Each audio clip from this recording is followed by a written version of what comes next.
The city never truly sleeps, but at 3 in the morning it comes pretty close. Rosa Martinez pushes her cleaning cart through the marble lobby of Sterling Financial Tower, her footsteps echoing in the vast empty space. The building stretches, 42 floors into the dark sky, each window a reminder of the world that exists high above her reach. Rosa has been cleaning these offices for almost 4 years now.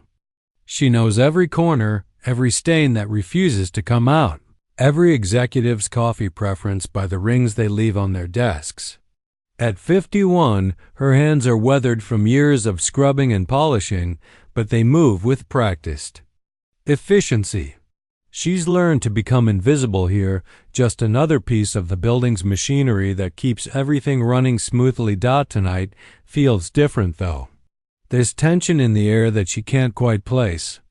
Maybe it's because Mr. Sterling is still in his office, the light spilling out from under his door on the 38th floor. Usually by this time, the entire building is empty except for security guards and people like her who work in the shadows. Victor Sterling owns this building and everything in it. At 45, he's built an empire that most people only dream about. His corner office takes up half the top floor, with floor-to-ceiling windows that offer a view of the entire city. But the centerpiece of his office isn't the view or the expensive artwork covering his walls. It's the grand piano that sits in the corner like a beautiful, silent giant. The piano is a Steinway, black and gleaming, worth more than most people make in several years. Sterling bought it 2 years ago after reading an article about how successful people should surround themselves with symbols of culture and sophistication. He can't play a single note, but that doesn't matter. What matters is what it says about him when clients and investors visit his office. Rosa has dusted that piano hundreds of times. She's careful around it, knowing that one scratch could cost her job. Sometimes, when she's alone in the office late at night, she lets her fingers brush across the keys so lightly they don't make a sound. The smooth ivory feels cool under her touch, familiar in a way that makes her chest tight with memories she usually keeps locked away. Sterling's reputation in the business world is built on being ruthless and demanding.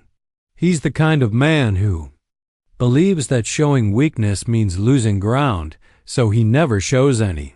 His employees fear him more than they respect him, and that's exactly how he likes it. He's been known to fire people for the smallest mistakes, to humiliate anyone who dares to challenge him, and to treat service staff like they're completely invisible. The building's night security guard, Old Pete, often tells Rosa stories about Sterling's behavior during the day. How he screams at his assistants until they cry, how he makes delivery drivers wait in the lobby for hours just because he can, how he once fired a janitor for accidentally bumping into him in the hallway. Rosa listens to these stories while she sorts through the trash bins filled with half-eaten expensive lunches and crumpled papers worth more money than she sees in a month. Rosa's own story is one she keeps to herself. She lives in a small apartment 20 minutes away by bus, in a neighborhood where the buildings are old and the dreams are older. She sends most of her paycheck back home to help her younger brother finish college and to pay for her mother's medication. Every morning when she gets home from work, she sleeps for a few hours, then spends her afternoons taking care of her elderly neighbor's children while the neighbor works double shifts at the hospital. Her life is a carefully balanced routine of work, sleep, and responsibility. There's no room for anything else, no space for the person she used to be or the dream she once had. She's made peace with this, or at least she tells herself she has. Most days, she's too tired to think about anything except getting through until the next paycheck. But tonight, as she moved through the empty corridors with her supplies, something feels different. The building seems more alive somehow, charged with an energy she can't identify. Maybe it's the storm clouds gathering outside, making the air heavy and electric. Or maybe it's the fact that Sterling is still here, still working, still making the decisions that affect so many lives, including her own. Rosa has perfected the art of being invisible. She knows exactly when to enter an office, how to clean around people without disturbing them, and how to disappear into the background so completely that executives forget she's even there.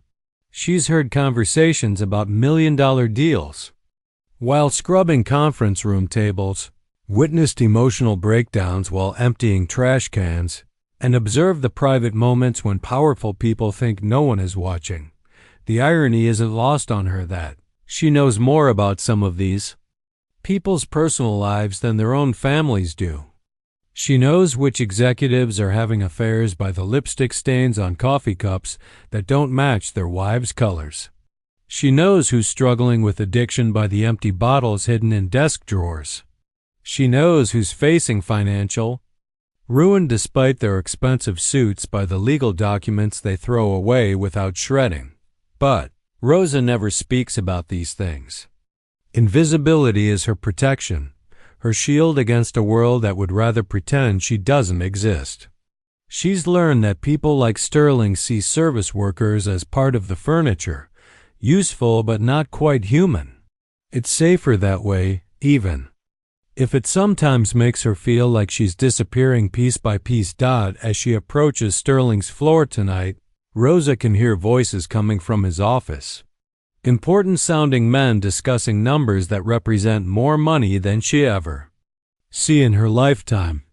She knows better than to listen too closely, but she can't help catching fragments of conversation about acquisitions and market domination. The elevator dings softly as she reaches the 38th floor, and Rosa takes a deep breath. She's cleaned Sterling's office countless times, but she's never done it while he was still there with guests.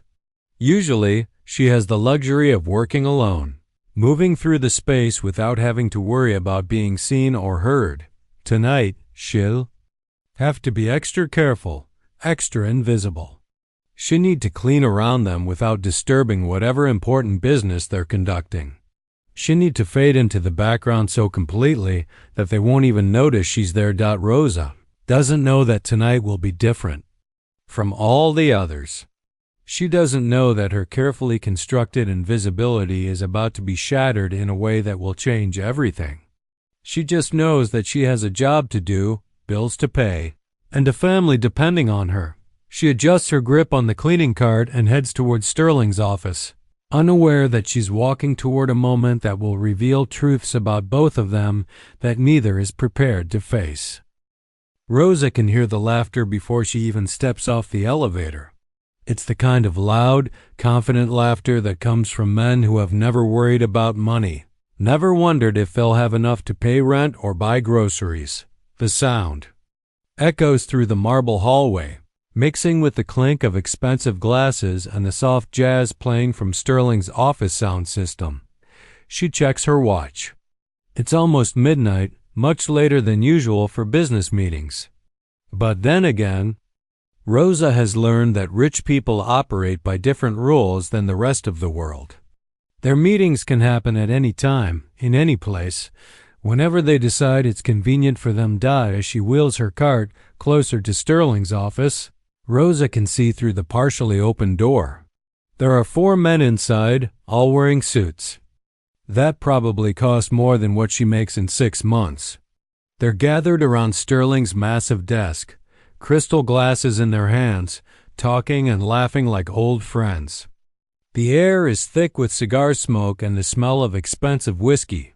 Sterling himself is leaning back in his leather chair, his tie loosened and his jacket thrown over the back of his seat. His face is flushed, and Rosa can tell he's had quite a bit to drink. She's seen him like this before during late-night meetings.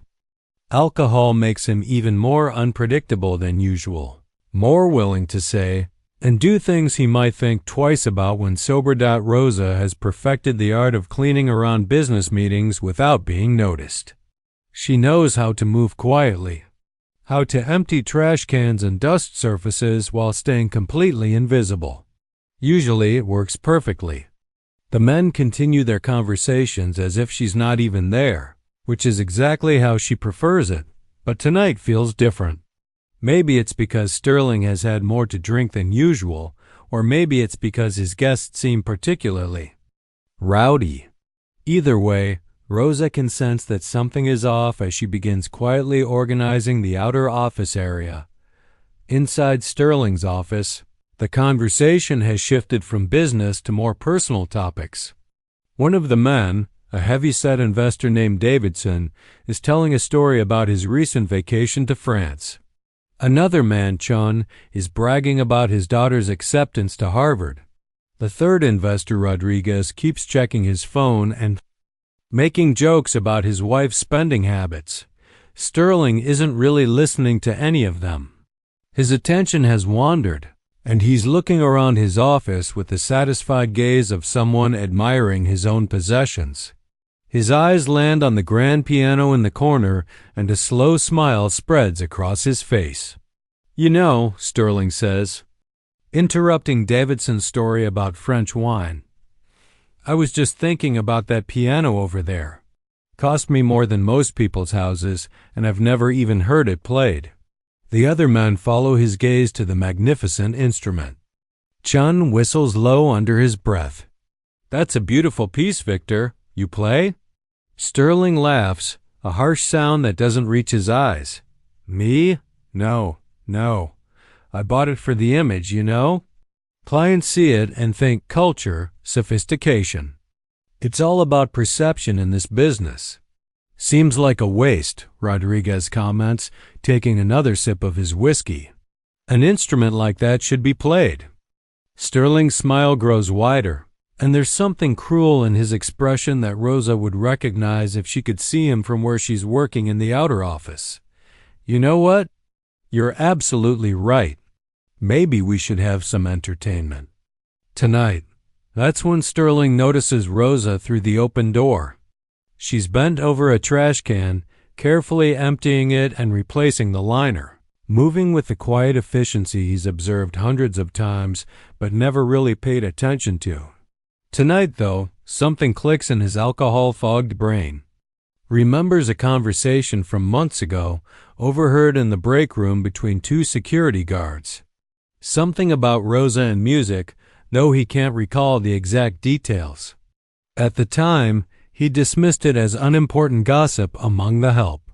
But now, with the piano sitting there unused and his guests talking about entertainment, a twisted idea begins to form. Sterling stands up, swaying slightly as the alcohol hits him. "Gentlemen," he announces, his voice carrying that particular tone of someone who thinks they're about to be very clever.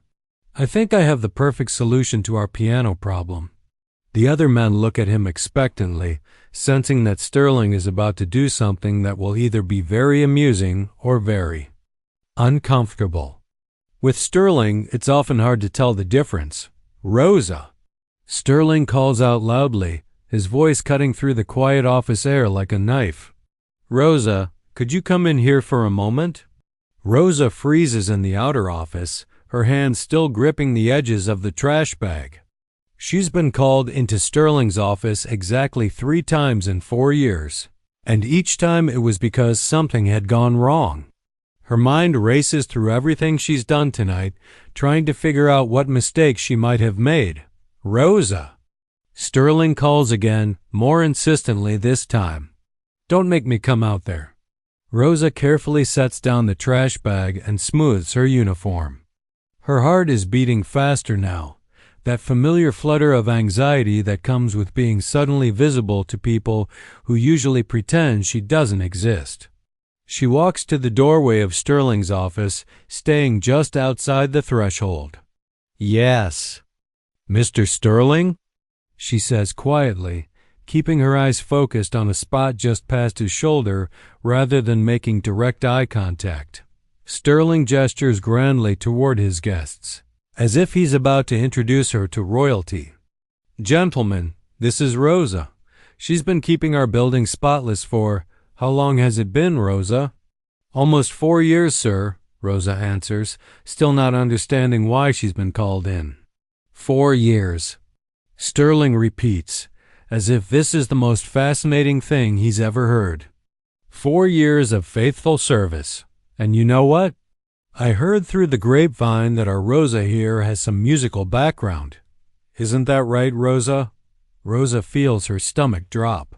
She has no idea how Sterling could have heard anything about her past, and she certainly doesn't want to discuss it in front of his drunk business associates. I don't know what you mean, sir. Sterling laughs again, that same harsh sound from before. Oh, come on now. Don't be modest. I heard you used to play piano. Is that true? The question hangs in the air like a trap waiting to spring. Rosa can feel the eyes of all 4 men on her, studying her like she's some kind of interesting specimen. She knows that whatever she says next will determine what happens in the next few minutes, and she can sense that Sterling is leading somewhere she doesn't want to go. A long time ago, sir, she admits reluctantly, hoping that honesty will end this conversation quickly. Sterling's smile grows even wider, and Rosa can see the cruelty in it now. Perfect, he exclaims, turning back to his guests. Gentlemen, I think we're about to get our entertainment after all. Rosa feels the room closing in around her as she realizes what Sterling is planning. The piano sits in the corner like a silent witness to what's about to unfold, and Rosa knows with growing dread that her carefully maintained invisibility is about to be shattered in the worst possible way. The silence that follows Sterling's announcement feels heavier than the marble floors beneath Rosa's feet. She stands in the doorway, her cleaning supplies still in her hands, watching as Sterling's cruel smile spreads wider across his flushed face. The 4 men in expensive suits are all looking at her now, and she can see the anticipation in their eyes. They're expecting a show, expecting her to embarrass herself for their entertainment. Come on in, Rosa, Sterling says, gesturing toward the piano with his whiskey glass. Don't be shy. My friends here would love to hear you play something. Rosa's mouth goes dry. She knows this isn't really a request. When someone like Sterling tells someone like her to do something, it's not optional. She could refuse, of course, but that would mean losing her job, losing the income that pays for her mother's medicine and her brother's college tuition. She thinks about the bills sitting on her kitchen table at home, about the promises she's made to family members who depend on her. Davidson, the heavy-set investor, chuckles and takes another sip of his drink. This should be interesting, he murmurs to Chun, not bothering to lower his voice. Rosa hears him, and the words sting like a slap. I really should get back to my cleaning, Mr. Sterling, Rosa tries, her voice barely above a whisper. I don't want to disturb your meeting. Sterling waves his hand dismissively.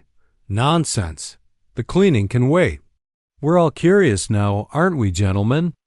The other men nod and murmur their agreement, though Rosa can see in their faces that they're more interested in watching her fail than in hearing music.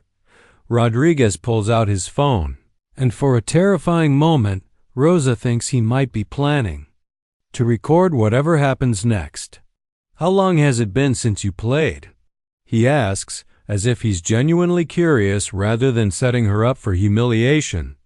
Rosa sets down her cleaning supplies carefully, buying herself a few more seconds to think. Many years, she says quietly. I'm not sure I remember much. This makes Sterling laugh even louder. Even better. This will be like watching someone try to ride a bicycle after 20 years. Come on, Rosa. Just sit down and play us something. Anything. We're not picky. The piano waits for her in the corner, its black surface gleaming under the office lights. Rosa has polished that surface hundreds of times, has run her cloth over every inch of it, has sometimes let her fingers trace the keys so lightly they made no sound. Now she's being asked to actually play it, in front of 4 drunk men who see her as nothing more than entertainment. Rosa walks slowly toward the piano, each step feeling like she's walking toward her own execution. Her heart is pounding so hard. She's sure everyone in the room can hear it. Behind her, she can hear the men settling into their chairs, preparing to watch the show. Someone refills their glass, and the sound of liquid pouring seems impossibly loud in the quiet room. The piano bench is made of polished wood that matches the instrument itself. Rosa sits down carefully, her work uniform feeling rough and out of place against the expensive furniture. She adjusts the bench slightly, an automatic movement that comes from muscle memory she thought she'd lost long ago. Her hands hover over the keys, and for a moment she can't move them any further. These aren't the rough, calloused hands of a pianist anymore. They're the hands of a cleaning woman, marked by years of scrubbing and bleach and hard work. They shake slightly as she holds them above the keyboard. "Take your time," Sterling says sarcastically from behind her. "We've got all night." Rosa closes her eyes and tries to remember what it felt like to be someone else, someone who belonged at a piano like this. She thinks about her teacher, Mrs. Patterson, who used to tell her that music lived in her fingers, that all she had to do was let it out. She thinks about the hours she spent practicing, the dreams she used to have. The person she was before life forced her to become someone else. When she opens her eyes and looks down at the keys, something shifts inside her. The room behind her fades away. The cruel laughter and whispered comments disappear. Even the fear that's been gripping her chest loosens its hold. There are just the keys, black and white, waiting for her to remember who she used to be. Rosa's fingers find their positions automatically, muscle memory stronger than conscious thought. She chooses Chopin's Ballade No. 1 in G minor, a piece she once knew so well she could play it in her sleep. It's a difficult piece, one that requires not just technical skill but deep emotional understanding. She doesn't choose it to show off.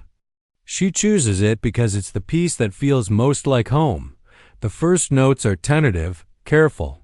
Rosa's fingers remember the movements, but they need a moment to trust themselves again. Behind her, she can hear someone start to snicker, probably expecting her to stumble and stop after a few bars. But then something magical happens. The music takes over. Rosa's hands begin to move with confidence, her fingers finding their way across the keys like they're following a map written in her soul. The melody flows out of the piano, rich and complex, filling the office with sound more beautiful than these walls have ever heard. The Chopin Ballade is a story told in music, full of passion and longing and heartbreak. Rosa's hands tell that story now, each note precise and purposeful. Her whole body moves with the music, swaying slightly as her fingers dance across the keys. Years of suppressed musicality pour out of her in a torrent of sound that transforms the entire room. Behind her, the laughter has stopped. The whispered comments have fallen silent. Even the clinking of glasses has ceased. The four men who were expecting a spectacle are getting something they never anticipated. A masterclass performance from someone they thought was beneath. Their notice. Rosa loses herself in the music completely. For these few minutes, she isn't a cleaning woman being humiliated by her boss. She's a pianist again, connecting with an instrument that recognizes her touch and responds to her skill. The melody builds and swells, carrying with it all the dreams she's had to bury, all the talent she's had to hide, all the music that's been locked inside her for years. When the final notes fade away, the silence that follows is completely different from the silence that came before. This isn't the expectant quiet of people waiting for entertainment. This is the stunned silence of people who have just witnessed something extraordinary, something that has shaken their understanding of the world around them. Rosa sits with her hands still resting on the keys, breathing hard as if she's just run a marathon. She doesn't turn around to face the men behind her. She doesn't want to see their faces, doesn't want to break the spell of what just happened. For these few seconds, she can pretend that she's still just a musician who happened to play a beautiful piece of music. But reality is waiting behind her, and she knows that when she turns around, everything will be different. The silence stretches on for what feels like an eternity. Rosa sits perfectly still at the piano bench, her hands resting gently on the keys as if she's afraid to break the spell that has settled over the room. The last notes of the Chopin Ballade seem to hang in the air, invisible but still present, like the echo of something sacred that has just taken place. Behind her, Rosa can hear the sound of someone setting down their glass with unusual care, as if any sudden noise might shatter something precious. She can hear breathing, slow and deliberate, the kind of breathing people do when they're trying to process something their minds aren't quite ready to accept. Sterling's face has gone completely white. The flush from the alcohol has drained away, leaving him looking pale and somehow smaller than he did just minutes before. His mouth is slightly open, as if he started to say something and forgot how to form words. The cruel smile that had been playing around his lips has vanished completely, replaced by an expression of shock so profound it's almost comical. Davidson, the heavy-set investor who had been expecting entertainment, slowly lowers his whiskey glass to his lap. His eyes are fixed on Rosa's back, studying her as if he's seeing her for the first time, which in a way he is. The woman sitting at the piano bears no resemblance to the invisible cleaning lady who had been emptying trash cans just minutes before. Chun is shaking his head slowly, a gesture that seems to be directed more at himself than at anyone else in the room. His phone, which he had been checking constantly throughout the evening, sits forgotten on the side table. For the first time all night, he's completely present in the moment, completely focused on what just happened. Rodriguez has leaned forward, in his chair, his elbows on his knees, staring at Rosa with an expression of genuine wonder. As someone who has spent his entire adult life in the world of high finance, he's used to being surprised by numbers, by market movements, by unexpected deals. But he's never been surprised like this by beauty, by talent that appeared from nowhere and changed everything in the space of a few minutes. "My God," Chun whispers finally, and his voice sounds different than it did before. The casual arrogance is gone, replaced by something like reverence. That was Chopin's first Ballade. The words hang in the air like a revelation. Davidson turns to look at Chun, confusion written across his face. Is that ... is that difficult? Chun lets out a laugh that has no humor in it, just amazement. Difficult? That piece is considered one of the most technically and emotionally challenging works in the entire piano repertoire. Most professional pianists spend months preparing before they'll attempt it in public.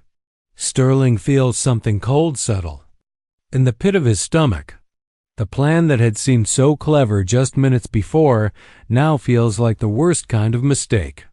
He had wanted to humiliate Rosa to provide his guests with a few minutes of cruel entertainment at her expense. Instead, he has revealed his own ignorance, his own blindness, his own fundamental misunderstanding of the person who has been working in his building for 4 years. "Are you sure?" Rodriguez asks Chen, though his voice suggests he already knows the answer. "I mean, could someone just ... learn that?" Chun shakes his head emphatically. "You don't just learn to play like that. That level of skill, that kind of musical interpretation, it takes years of serious study, decades maybe." He pauses, looking at Rosa's still figure at the piano. She's not just someone who took a few piano lessons. She's a real musician. The weight of Chun's words settles over the room like a heavy blanket. Sterling feels his chest tighten as the full magnitude of what just happened begins to sink in. He had assumed that Rosa was exactly what she appeared to be, a working-class woman with no education, no sophistication, no hidden depths. He had built his cruel little plan on that assumption, and now that assumption has been shattered so completely that he's not sure how to put the pieces back together. Davidson sets his glass down entirely and rubs his face with both hands. "Jesus. Victor," he says quietly. What exactly did you think was going to happen here? Sterling doesn't answer because he doesn't have an answer. What had he thought was going to happen? He had expected Rosa to stumble through a simple song, maybe Twinkle, Twinkle, Little Star or Happy Birthday. He had expected his guests to laugh, to shake their heads at the presumption of a cleaning lady who thought she could play a piano, worth more than her annual salary. He had expected to feel superior, powerful, in control. Instead, he feels small. Smaller than he's felt in years, maybe decades. The woman sitting at his piano has just demonstrated a level of skill and artistry that he could never hope to achieve, no matter how much money he threw at the problem. She has revealed herself to be cultured in a way that his expensive suits and imported cigars could never make him. She has shown grace under pressure that his business, school education never taught him. Rosa finally turns around on the piano bench, moving slowly as if she's emerging from a dream. Her face is calm, almost serene, but there's something in her eyes that wasn't there before. Not pride exactly, but a quiet acknowledgement of who she really is, of what she's capable of when given the chance to show it. The four men look at her, and for the first time since she entered the room, they're really seeing her. Not the uniform, not the cleaning supplies, not the preconceived notions about who she must be based on her job. They're seeing a woman who has just revealed herself to be far more complex, far more talented, far more worthy of respect than any of them had imagined. Where did you learn to play like that? Rodriguez asks, and his voice is gentle now, curious rather than condescending. Rosa looks at him for a moment before answering. Juilliard, she says simply, as if the name of one of the world's most prestigious music schools is just another word. The second revelation hits the room like a physical force. Sterling actually takes a step backward as if Rosa has struck him. Juilliard, the school that accepts only the most gifted musicians in the world. The school that Sterling himself had tried to get his nephew into years ago, only to be told that the boy didn't have sufficient talent. Chun lets out a long, slow whistle. Juilliard, he repeats, shaking his head. And you're working as a... He stops himself before finishing the sentence, perhaps realizing how insulting it would sound. As a cleaning lady, Rosa finishes for him, her voice steady and without shame. Yes, life doesn't always go the way we plan. The simple dignity in simple dignity and simple dignity in simple dignity and fascin. Her response makes Sterling feel even worse. She's not angry, not bitter, not demanding an apology for the way she's been treated. She's simply stating a fact, acknowledging the distance between her dreams and her reality without self-pity or blame. Davidson clears his throat uncomfortably. I think perhaps we should call it a night, he says, though nobody moves. To leave. Sterling knows he should say something, should try to salvage some dignity from the situation. But every word that comes to mind sounds hollow, inadequate, pathetic. How do you apologize for fundamentally misunderstanding someone? How do you explain that you thought so little of another human being that you tried to use their perceived limitations as entertainment? The power dynamic in the room has shifted so completely that Sterling feels dizzy. Minutes ago, he was the king of his domain, surrounded by subordinates and sycophants. Now he's standing in front of a woman who has just demonstrated that she possesses something he will never have, no matter how much money he makes or how much success he achieves. Rosa stands up from the piano bench and smooths down her uniform. I should get back to my work, she says quietly, and somehow that simple statement is the most devastating thing of all. Rosa takes a step toward her cleaning cart, but Sterling's voice stops her before she can reach it. Wait. The word comes out sharper than he intended, carrying the tone of someone who's used to being obeyed without question. But there's something else in his voice now too, something that wasn't there before. Uncertainty, confusion, maybe even a hint of desperation.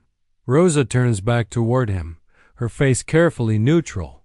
She's learned over the years how to hide her emotions when dealing with people like Sterling, how to present a blank canvas that reveals nothing about what she's really thinking or feeling. "I don't understand," Sterling says, and for the first time since Rosa has known him, he sounds genuinely lost. "You went to Juilliard. You can play like that." He gestures toward the piano as if it might provide some explanation for what just happened. "What are you doing here? What are you doing cleaning my building?" It's not really a question born of curiosity or concern. It's the question of a man whose entire worldview has just been turned upside down, who needs some way to make sense of what he's witnessed. Sterling has always believed that people end up where they deserve to be, that success and failure are simply reflections of talent and effort. Rosa's presence in his building, doing work he considers beneath someone with her abilities, challenges everything he thinks he knows about how the world works. Rosa looks at the four men staring at her, waiting for her explanation like she owes them something. Part of her wants to walk away, to return to the invisible safety of her work routine. But she can see in their faces that they won't let this go, won't let her disappear back into the background as if nothing happened. "It's a long story," she says quietly, hoping they'll take the hint and let her leave. "We have time," Chen says, settling back into his chair as if he's preparing for a performance. The other men follow his lead, making it clear that Rosa's attempt to escape has failed. Rosa sighs and looks toward the windows where the city lights twinkle in the darkness beyond. She rarely talks about her past, not because she's ashamed of it, but because she's learned that her story makes people uncomfortable. They don't know how to respond when someone with her background ends up in her current situation. "I graduated from Juilliard 15 years ago," she begins, her voice steady but distant, as if she's talking about someone else's life. "I was considered ... promising. I had scholarship offers for graduate programs, opportunities to audition for orchestras, a teacher who thought I might make it as a solo performer." Sterling frowns, trying to reconcile this information with the woman he's watched clean his office for 4 years. "So what happened? Did you not make it? Was the competition too tough?" There's a hint of his old arrogance in the question, a suggestion that perhaps Rosa's current situation is simply the result of not being good enough to succeed in the competitive world of classical music. Rosa recognizes the tone and chooses her next words carefully. "My father died in a car accident 3 weeks before my graduation," she says simply. "He was the only one working in our family. My mother was battling cancer, and my younger brother was still in high school. Suddenly, I was responsible for everyone." The room falls quiet again, but this silence is different from the awed quiet that followed her performance. This is the uncomfortable silence that comes when privileged people are forced to confront the realities that most of the world lives with every day. Rodriguez shifts in his chair and clears his throat. "Couldn't you have, I don't know, found a way to do both? Pursue music and help your family?" Rosa almost smiles at the question, but there's no humor in her expression. "Have you ever tried to pay for chemotherapy treatments on a musician's salary?" she asks. "Do you know how much it costs to keep someone alive when they're fighting cancer?" The question hangs in the air, and Rosa can see from their faces that none of these men have ever had to think about such things. They live in a world where medical bills are inconveniences, not life-destroying catastrophes. "I took whatever work I could find that paid enough to cover the bills," Rosa continues.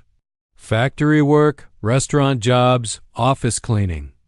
I learned quickly that telling potential employers about my education was a mistake. They either thought I was lying, or they worried I would leave as soon as something better came along." Davidson nods slowly, understanding beginning to dawn on his face. "So you started hiding it." "I started being practical," Rosa corrects. A job cleaning offices pays more than most music jobs, and it's steady work. No one questions your qualifications for emptying trash cans. Sterling runs his hand through his hair, a gesture that makes him look younger and more vulnerable than Rosa has ever seen him. But your mother ... that cancer. Surely that's been resolved by now. Rosa's expression doesn't change, but something in her eyes grows colder. She died 6 years ago. But by then, my brother was in college, and there were student loans to pay back. And then there was my uncle who had a stroke, and my cousin's kids who needed help when she lost her job. She pauses, looking directly at Sterling. Responsibility doesn't end just because one crisis is over. There's always something else, always someone who needs help. Chun leans forward, genuinely curious now rather than simply entertained. Do you ever play anymore? I mean, besides tonight? Rosa glances toward the piano, and for a moment, her carefully controlled expression softens. Sometimes, late at night, when I'm cleaning buildings that have pianos, I'll play very quietly, just enough to remember what it feels like. The image of Rosa playing silent piano in empty offices late at night strikes every man in the room as impossibly sad. Sterling feels something twist in his chest, an emotion he can't quite identify but doesn't like at all. That's ... quote. Sterling starts to say something, then stops. He wants to call it a waste, wants to say that someone with her talent shouldn't be working as a cleaner. But he's beginning to understand that Rosa didn't choose this life because she wanted to. She chose it because it was the only choice that allowed her to take care of the people she loved. I know what you're thinking, Rosa says, and her voice is gentle but firm. You're thinking it's tragic or wasteful or that I should have found another way. But this is my life, and I'm not ashamed of it. I've helped keep my family together. I've paid for my brother's education, and he's a teacher now. I've made sure my uncle had the care he needed. The work I do is honest work, and it's allowed me to honor my responsibilities. Sterling stares at her, feeling smaller with every word she speaks. He's never had to sacrifice anything significant for anyone else's benefit. He's never had to choose between his dreams and his family's survival. He's never had to hide who he really is just to keep a job that pays the bills. But don't you resent it? Rodriguez asks. Don't you ever feel angry about what you've had? To give up? Rosa considers the question for a long moment before answering. Anger is a luxury I can't afford, she says finally. It doesn't change anything, and it doesn't help anyone. I've learned to find satisfaction in different things than I once thought I would. The four men sit in their expensive suits, drinking their expensive whiskey, and for the first time in their lives, they're confronting the reality that there are people in the world who are better than they are. Not financially, not professionally, but fundamentally, morally. As human beings, Rosa picks up her cleaning supplies again. Now, if you'll excuse me, I really do need to finish my work. These floors won't clean themselves. But Sterling still isn't ready to let her go. Something about her story, about her dignity in the face of circumstances that would have broken him, makes him need to understand more. Rosa, he calls as she reaches the door. Why are you telling us this? You could have just said it was none of our business. Rosa pauses in the doorway and looks back at him. For the first time since this whole encounter began, she allows herself a small, sad smile.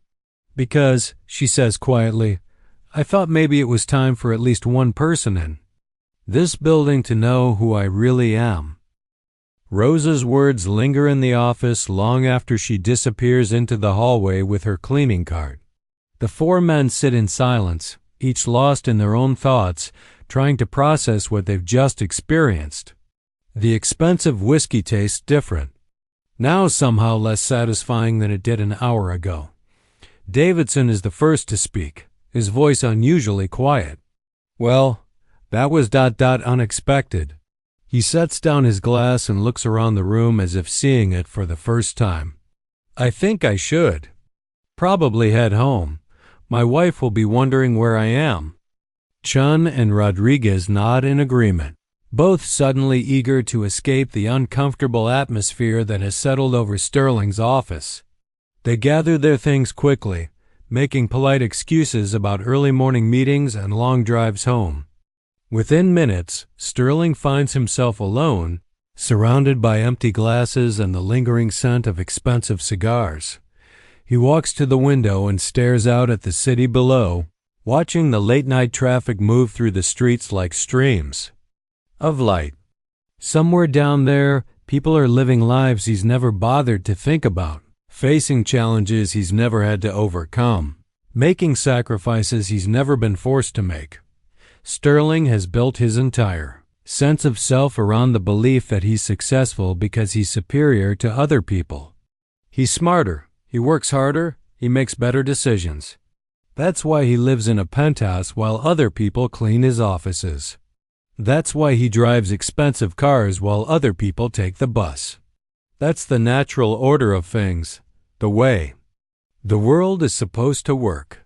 But Rosa has shattered that comfortable belief system in the space of a single evening. She's shown him that talent and intelligence and dedication don't always lead to success, that sometimes the most extraordinary people end up in the most ordinary circumstances through no fault of their own. The next morning arrives gray and rainy, matching Sterling's mood as he sits behind his desk trying to focus on quarterly reports. But the numbers on the page keep blurring together, replaced by images of Rosa sitting at his piano, her fingers moving across the keys with effortless grace. He finds himself checking the time repeatedly, counting the hours until Rosa's shift begins. When he finally hears the familiar sound of her cleaning cart in the hallway, Sterling's heart starts beating faster.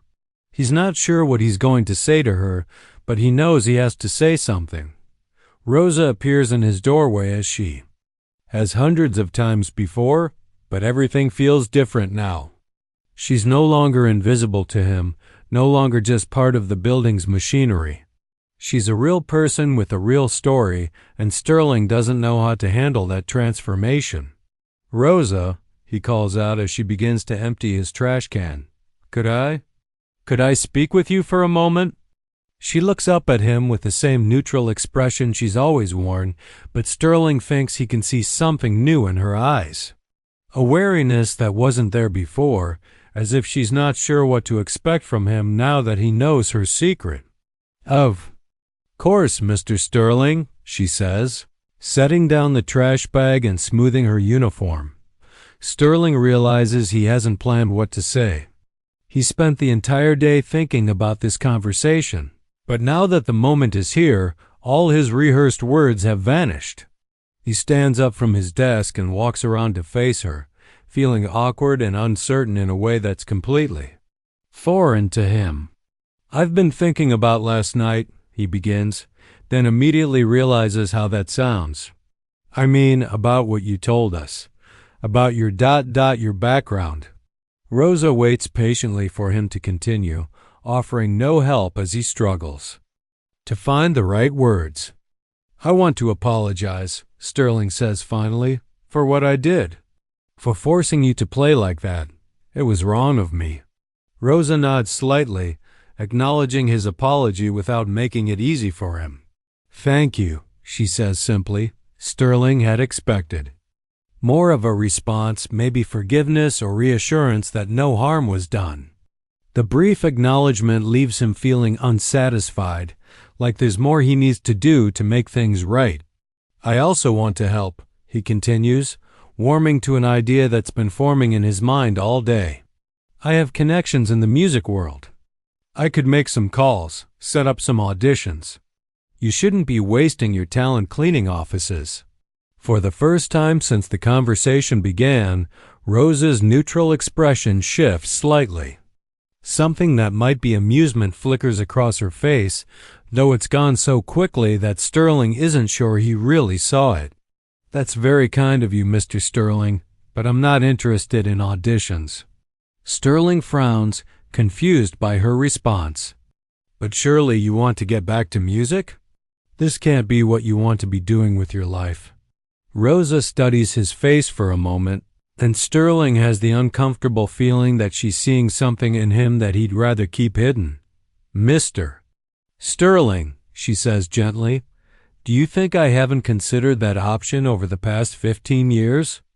Do you think last night was the first time I've played piano since leaving Juilliard? Sterling feels heat rise in his cheeks as he realizes how presumptuous his offer must sound. Of course she's thought about returning to music. Of course she's weighed her options. She's not stupid, despite what his actions last night might have suggested he believed. I didn't mean to imply ... He starts, then stops, not sure how to finish the sentence without making things worse. I know you meant well, Rosa says, and her tone is kinder than he deserves. But I have responsibilities that don't disappear. Just because someone offers to help me with auditions. I have bills to pay, people depending on me. A career in music is uncertain, especially for someone my age who's been out of the field for so long. Sterling reaches into his jacket pocket and pulls out his checkbook. Then let me help with the bills. I could write you a check right now for whatever you need. Enough to cover your expenses while you get back on your feet musically. Rosa looks at the checkbook in his hands, and for a moment, Sterling thinks she might actually consider his offer. Then she shakes her head slowly. I appreciate the gesture, Mr. Sterling, but I can't accept your money. Why not? Sterling asks, genuinely puzzled. It's not charity. Consider it payment for the performance last night. You gave me and my guests. Something extraordinary, something worth far more than what I'm offering. Rosa's smile is sad but genuine. Because accepting your money would change our relationship in ways that wouldn't be good for either of us. You'd feel like you owned a piece of me, and I'd feel like I owed you something I can't give. Sterling stares at her, frustrated by her refusal to let him fix the situation. He's used to problems that can be solved with money, to people who are grateful for his generosity. Rosa's rejection of his help makes him feel powerless in a way. He hasn't experienced since childhood. Then what can I do? He asks, and there's something almost desperate in his voice. How can I make this right? Rosa picks up her cleaning supplies and looks at him with something that might be pity. You can treat me with respect, Mr. Sterling. You can remember that every person who works in this building has a story, has dreams, has value beyond what they can do for you. You can try to be better than you were last night. She turns toward the door, then pauses and looks back at him. And if you really want to help, you can let me use the piano sometimes. During my breaks, when no one else is around. That would mean more to me than any check you could write. Sterling nods quickly, eager to agree to something. Anything that might ease the guilt that's been gnawing at him all day. Of course, anytime you want. Consider it yours. Rosa gives him one last look, and Sterling can see in her eyes that she understands exactly why he's making these offers, why he's so desperate to make amends. She knows that his guilt has less to do with concern for her and more to do with his own discomfort at having his worldview challenged. Thank you, Mr. Sterling, she says quietly. That's very generous. And then she's gone, leaving Sterling alone. In his office with the uncomfortable realization that he's just been given a lesson in grace and dignity by someone he spent 4 years treating as invisible. 3 weeks pass before Rosa first takes Sterling up on his offer to use the piano. She arrives at his office during her usual break time, around 2 in the morning, expecting to find the building empty as always. But Sterling's office light is still on, and she can see him hunched over his desk, surrounded by papers and glowing computer screens. Rosa hesitates in the hallway, unsure whether to come back later. She's been thinking about playing again, feeling the pull of the music growing stronger each night as she cleans around the silent instrument. But she hadn't planned on Sterling being there to witness it. Sterling looks up from his work and sees her standing in the doorway, uncertainty written across her face. Over the past few weeks, their interactions have been polite but careful, both of them still figuring out how to navigate their changed relationship. "Please," he says, gesturing toward the piano, "don't let me stop you. I'll just be working over here." Rosa enters the office quietly and approaches the piano as if it might disappear if she moves too quickly. She sits down at the bench and adjusts it slightly, her movements careful and deliberate. When her fingers first touch the keys, she plays so softly that Sterling has to strain to hear the melody. She starts with something simple, a batch invention that flows like water under her fingers. It's music meant for practice, for warming up. But even these basic exercises sound beautiful when Rosa plays them. Her posture straightens as she plays, her shoulders relaxing for the first time since Sterling has known her. Sterling tries to focus on his quarterly reports, but the music keeps drawing his attention away from the numbers on his screen. He finds himself watching Rosa's reflection in the window, seeing how she sways slightly with the melody, how her face softens when she's lost in the music. After about 20 minutes, Rosa stops playing and stands up from the bench. "Thank you," she says. Quietly, "I should get back to work." "You don't have to stop on my account," Sterling replies, and he's surprised to realize he means it. "That was beautiful." Rosa gives him a small smile, the first genuine one he's seen from her since that night 3 weeks ago. "Maybe tomorrow," she says, and then she's gone, leaving Sterling alone with the lingering echo of Batch in his mind. The next night, Sterling finds himself staying late again, though he's not entirely sure why. When Rosa appears for her break, he pretends to be absorbed in his work, but he's really waiting to hear what she play. This time, she chooses Debussy, something dreamy and impressionistic that fills the office with color and light dot as the nights pass. This becomes their routine. Sterling works late, Rosa plays during her break, and neither of them acknowledges what's really happening. Sterling tells himself he's staying because he has too much work to do, but the truth is more complicated.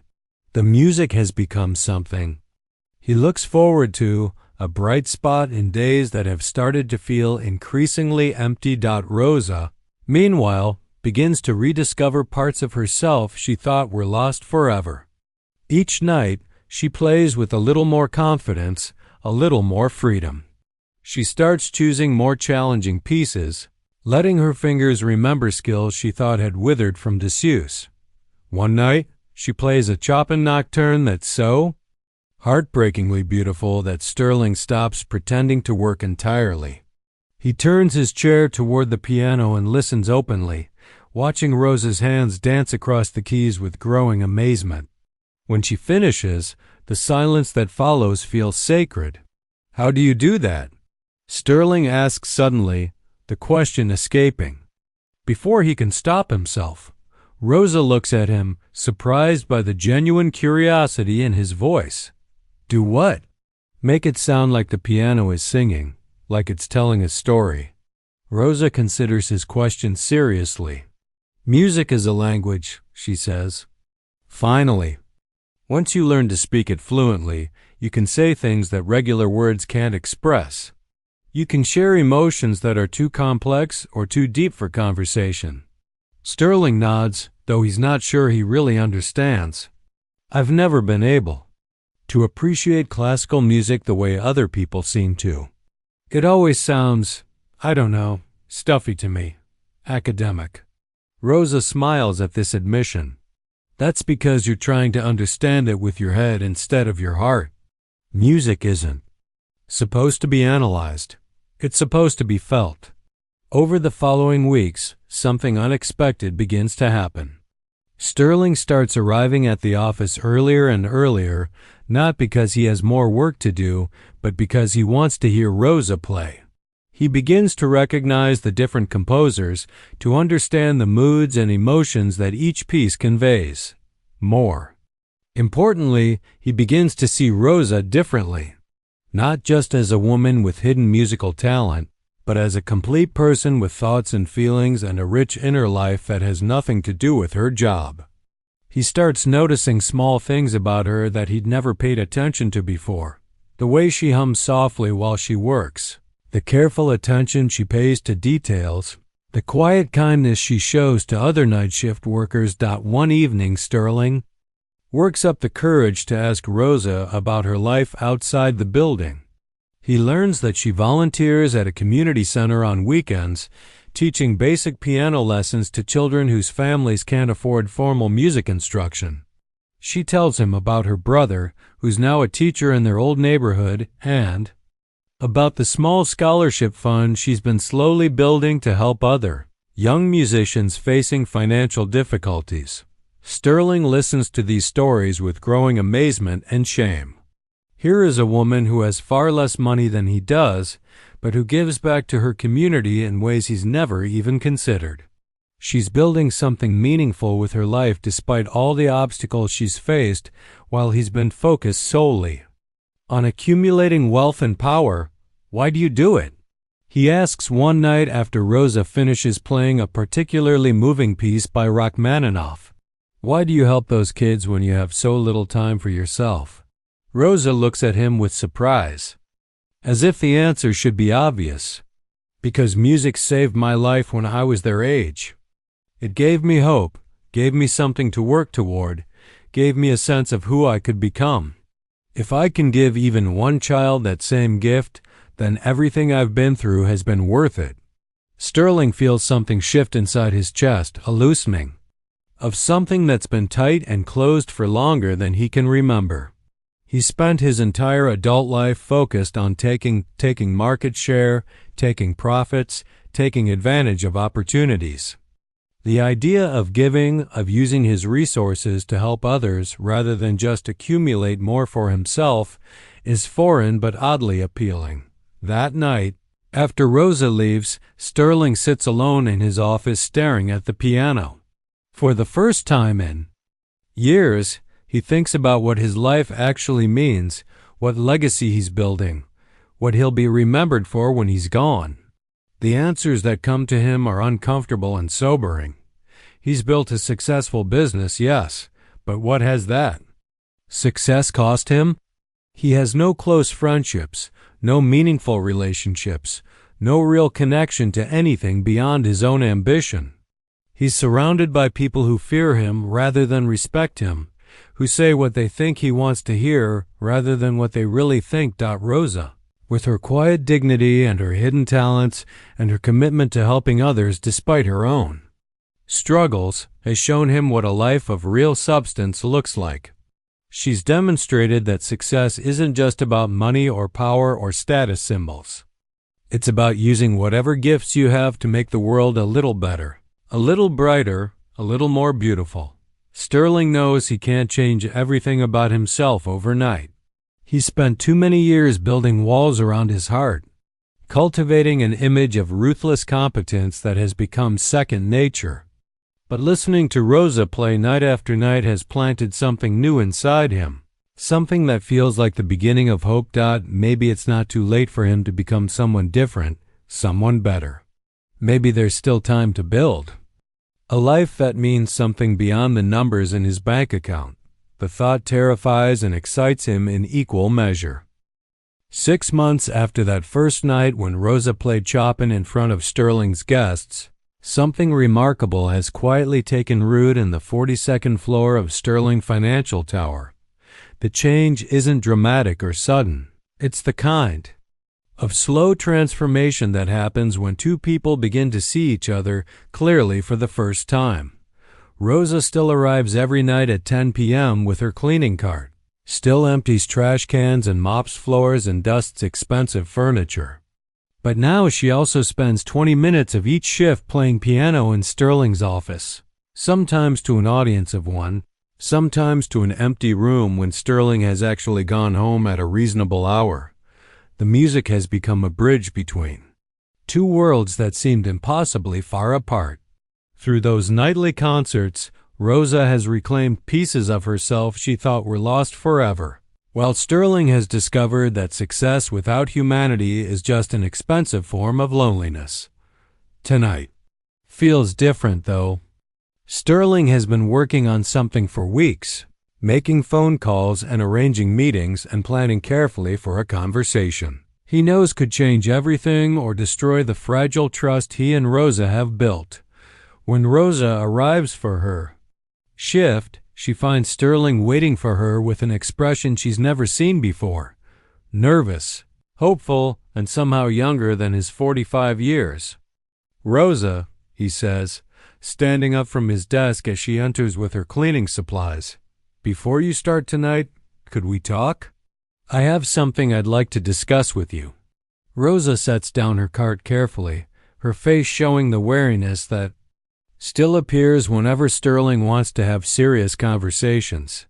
She's learned to be cautious around his attempts to help, knowing that his good intentions don't always translate into understanding what she actually needs. "Of course, Mr. Sterling." Sterling walks to the window, gathering his thoughts as he looks out at the city lights. "I've been thinking a lot lately about legacy," he begins. "About what I want to leave behind when I'm gone, what I want my life to have meant." Rosa waits patiently, recognizing that Sterling is working towards something important but not sure where he's heading. "I've built a successful company, made a lot of money, acquired things that most people would consider impressive."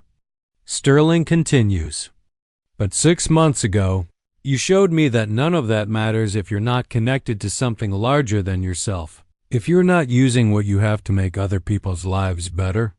He turns back toward Rosa, his expression earnest and slightly embarrassed. "So I've been working on a project. Something I hope you'll consider being a part of." Rosa's wariness deepens. She's heard this tone from Sterling before, usually right before he offers something that sounds generous but comes with strings attached that he doesn't fully understand himself. Sterling pulls out a folder from his desk and hands it to Rosa. "I've been working with lawyers and accountants for the past 2 months to set up a foundation, the Sterling Foundation for Music Education.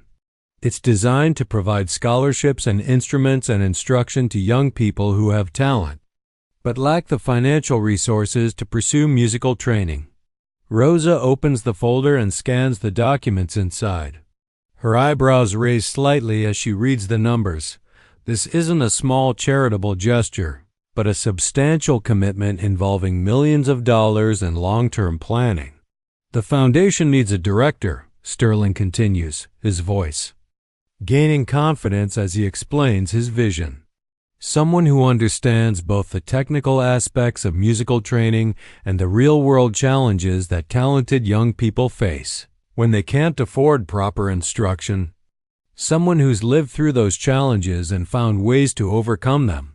Rosa looks up from the documents, understanding beginning to dawn on her face.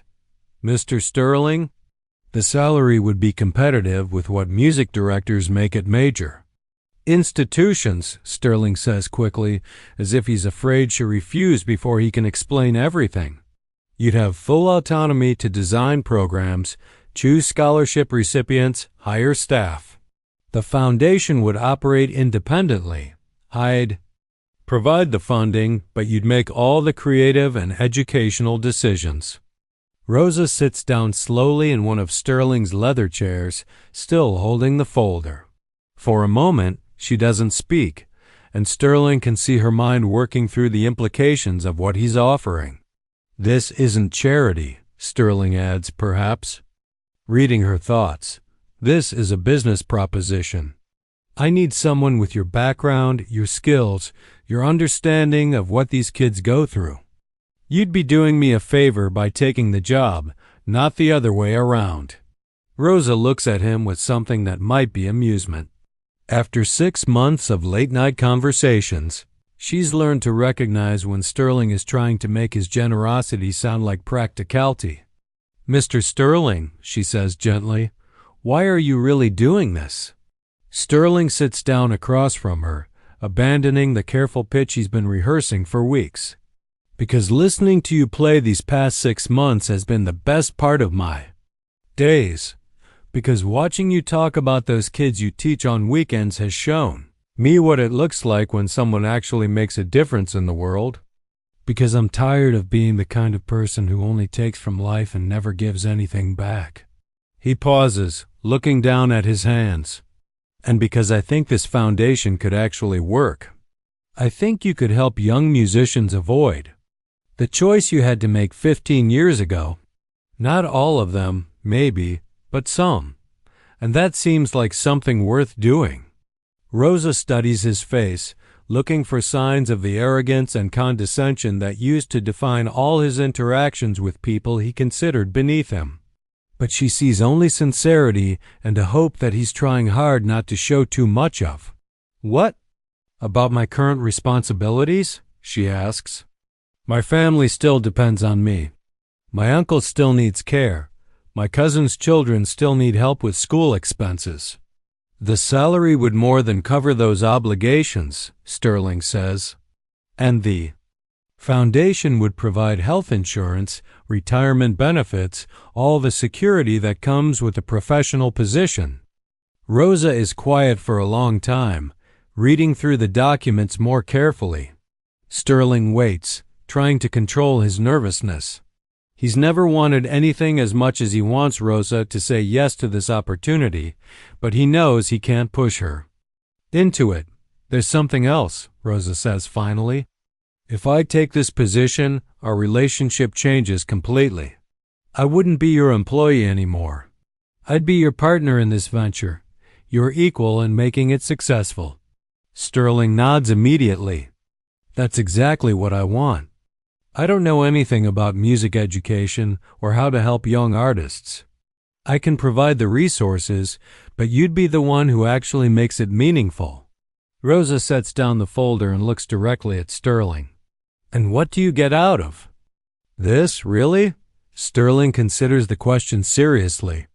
I get to be part of something that matters. I get to use my money for something better than just making more money. I get to work with someone I respect on a project that could actually change people's lives. He pauses, then adds quietly, and maybe I get to become the kind of person who deserves the respect you've always shown me, even when I didn't earn it. Rosa stands up and walks to the piano, her fingers trailing lightly across the keys. You? No, 6 months ago, I thought this piano was just another symbol of your wealth. Something expensive that you owned but didn't really appreciate. Sterling joins her by the instrument, running his hand along its polished surface. What do you think it is now? Rosa smiles, the first completely unguarded smile Sterling has ever seen from her. Now I think it's the reason we both remembered who we really are. She turns to face him, and Sterling can see the decision in her eyes before she speaks. I'll need to give 2 weeks' notice to the cleaning company, and I'll want to interview potential staff members myself. And the foundation's first priority should be providing instruments to schools that can't afford them. Sterling's face breaks into a grin that makes him look like a completely different person. Is that a yes? That's a yes, Mr. Sterling. Or should I say, partner? 3 months later, the Sterling Foundation for Music Education opens its doors.